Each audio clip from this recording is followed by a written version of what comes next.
Wall Street is warning their big customers once again, while they're not telling us the same story. So I'm going to share with you a full Goldman Sachs note they sent to their institutional clients. So you're as well informed as Winston back there and Sabrina over there on that nice leather chair. So I'm literally going to share my screen with you. I'm going to walk you through what we need to be concerned about, how we can position ourselves better, the actual opportunities we might want to be grabbing by the horns, and a few thoughts on Nvidia and where that's moving today. So stick around if you're going to get some value out of this. You know what to do. Abuse the like button to your heart's content. Here's the actual note from Goldman Sachs. It's only 2 pages. So they send this stuff out every day to their clients. This is one of their top traders, Rich Prehn. So let me walk you through it. So he's basically saying, look, it feels like a late summer chop. As in, he worries the market is about to go down pretty harshly, and he explains why. I'm going to get a highlight up so you can see what I'm looking at. He says, look, PMI, manufacturing data was good. The Fed managed to not disappoint, and he thinks the market is right to think the Fed is being more soft because we have a weakening labor market now. And talks quickly about the Lisa Cook firing. He doesn't think that that's like that big a deal, to be quite honest, and I think he's probably right on that one. But what he then goes into is what really matters. The AI trade has paused in the near term. There was an MIT paper which was arguing that most AI projects are not bringing in any positive returns. Meta put in a hiring freeze. Doesn't really matter, honestly, but still it grabs headlines. And then ChatGPT 5 was, well, more of a sizzle than a steak. Yeah, not really a lot in that. And then Sam Altman, the OpenAI chap, he basically said, look, we might be in a bubble or close to it. Apple put out a paper saying that LLMs, which is what ChatGPT and these things are, they don't actually think, which isn't particularly positive. And then, well, we've got Nvidia tomorrow. So he's saying, caution is warranted because the only visibility you have is from Microsoft and Amazon and Facebook and so on, spending money on AI chips. If they scale that back because we figure out that the real secret to AI isn't actually bigger computers, but maybe just smarter, more efficient models, or maybe quantum computing or something, then all that expenditure is going to go away. Right? So that's a risk here. So he's saying the risk, we've built too much capacity and we may need a reset before the next innovation wave comes in. That's an odd looking green, isn't it? I hope you can see that. Russia, Ukraine, basically saying that nothing really happens, talks about France a little bit. The French stock market is about half the size of Nvidia. So if you read headlines about France's government falling apart in the next few days, just go and do something else. Nobody cares. I'm sorry to say, my French friends. I actually have any French friends, do I? No, probably not. Yeah, you're irrelevant, right? French stock market is irrelevant. So wouldn't give it any attention. But what does matter, and I harp on about this quite a lot, is CTA. So CTAs are algo funds. And what he's saying is seasonality gets ugly into September. And I've got a chart for you on that. This is the seasonality chart of the market. And can you see one month that sticks out like a sore infected thumb? September, right? It's the only one with all that red. It is historically not a good month. It's a bad month. Everyone's still sort of on holiday, starting to come back from it, making some adjustments.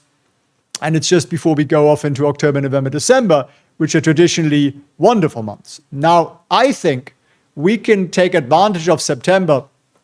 We do get that pullback and dip, which everybody's predicting, which is also one of the reasons it happens, by the way, and position ourselves in some really, really glorious stocks. And I want to walk you through some opportunities here in a second. But if you want to be able to do this on your own, I highly suggest that you do, because I may or may not put out a video, then, and I may or may not, lose my marbles, much better if you understand it, then join me on Saturday at felixprehn.org/training, and I'll show you how we actually invest when we're at the top of the market and how we keep our profits. And I appreciate it's Labor Day weekend, and some of you are like, oh, I'm traveling, Felix, it's time off and all that.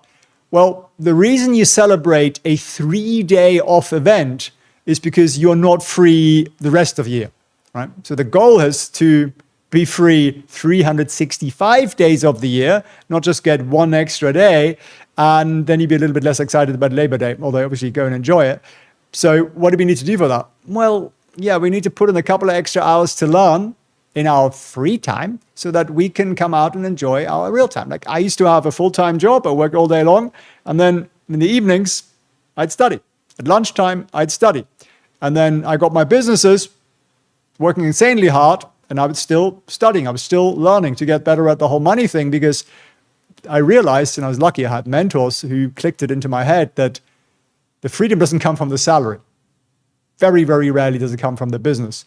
It comes from what you do with that salary. It just comes from what you do with that income. That's the real business. So 99% of people are focusing on the wrong thing. They're focusing on, how can I get a better job? How can I apply for this? Should I ask for a raise? They think hours and hours and days and weeks and months on that, but they spend almost no money at all figuring out, no time at all, and actually no money at all, figuring out how to manage their money in a way that it provides them with an income that will replace their salary. So if you want that, I'm not promising it to you, but if you want that, come and learn. It's free. FelixPrehn.org/training on Saturday.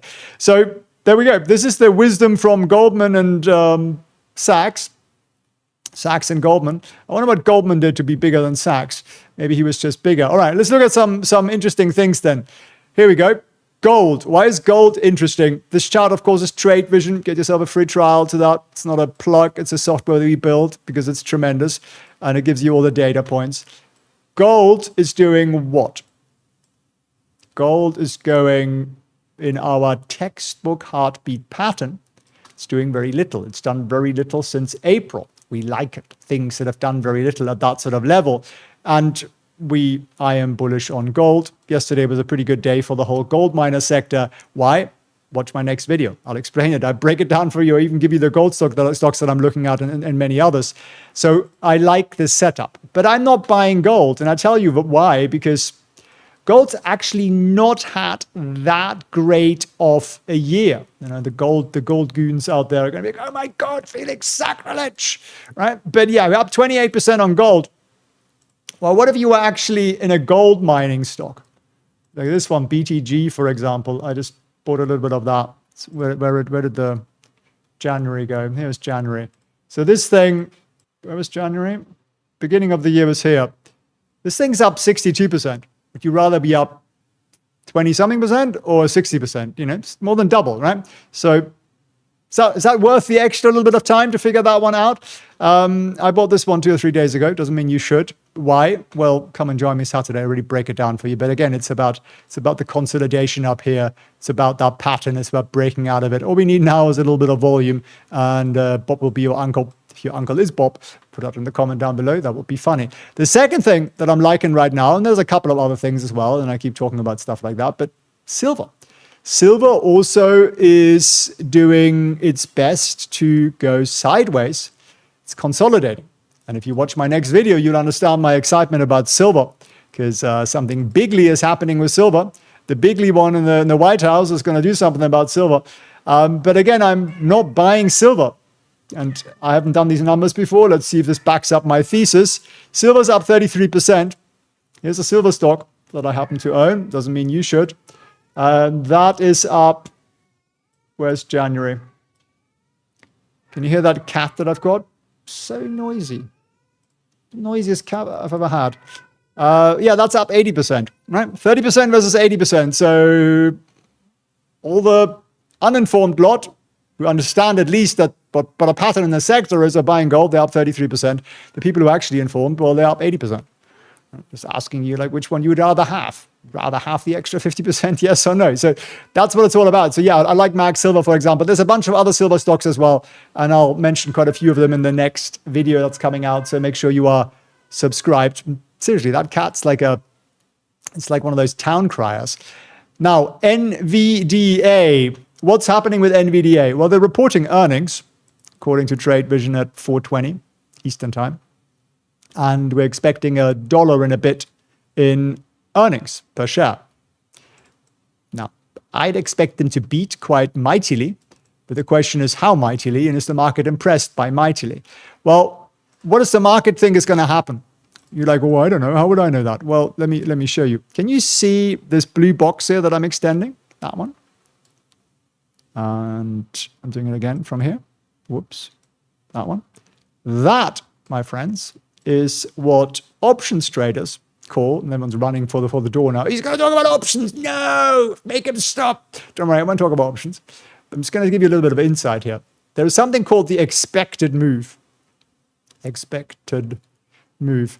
And what that means is that the stock's either going to go up or going to go down by the end of this week by this amount, according to the options market.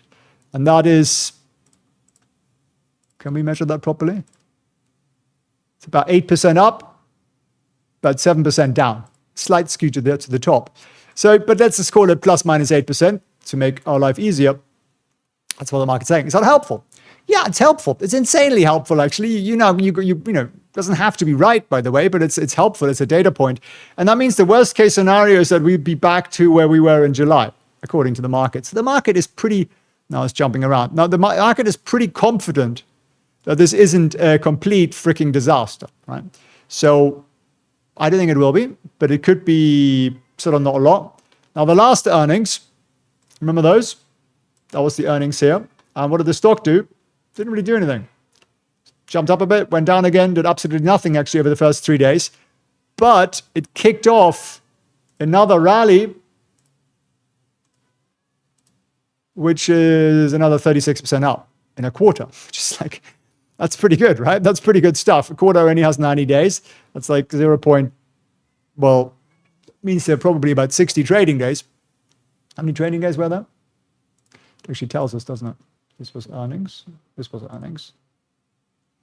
62 trading days. So you went up 0.5% every single day. That's pretty spectacular. Of course, it doesn't go like that. It does zigzag, like nothing goes up in a straight line. But so no, I don't think it's the end of the AI rally. But yes, I do think that the chap from Goldman Sachs does have a point that there is a risk here that we've all gone all in on this technology and thinking, well, we just need more chips, faster chips. That's how we win.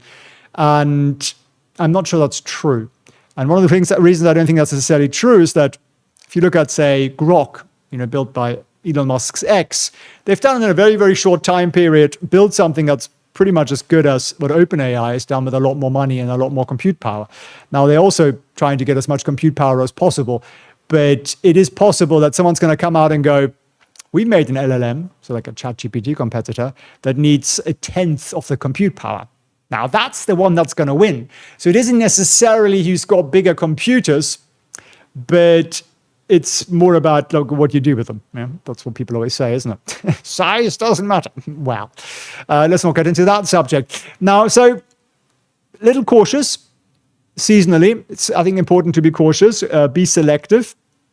We're nibbling on high quality stocks in sectors that the money is flowing into.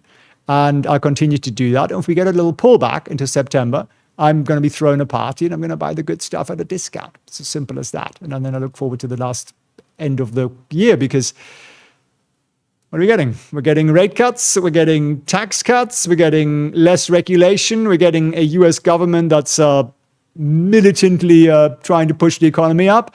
So it's kind of hard to see how the market isn't going to continue to do well, but we might have a little pullback. And if last Wednesday, Thursday, anything to judge by, a lot of people, well, they just lose their freaking cool when the stock goes down just a couple of percent. Like, let me show you once again. So literally last week from Tuesday to Thursday, we went down 4% on Nvidia. On the NASDAQ from all-time highs, we went down like 3%. Now, if you look at the venom in my comment section on Wednesday and Thursday, it was like the market completely collapsed and it was all over. So if that was your feeling last Wednesday, Thursday, you know what that means? It means you've got no risk management. You haven't really got a strategy. You're just hoping and praying that hope and the wind will keep blowing you in the right direction. And I hope that it will for you. But at some point, the music's going to stop. And that's when you make the real money. because you actually have a strategy. You actually have a rule book and you actually know what you're doing. So if you want to learn that, come and join me Saturday, felixfriends.org/training, and no more whinging about it being a Labor Day weekend. It's brilliant. You should say, oh my God, it's amazing, Felix. You're doing it on the Labor Day weekend. It means I've got all weekend to study this. That would be the right response. All right.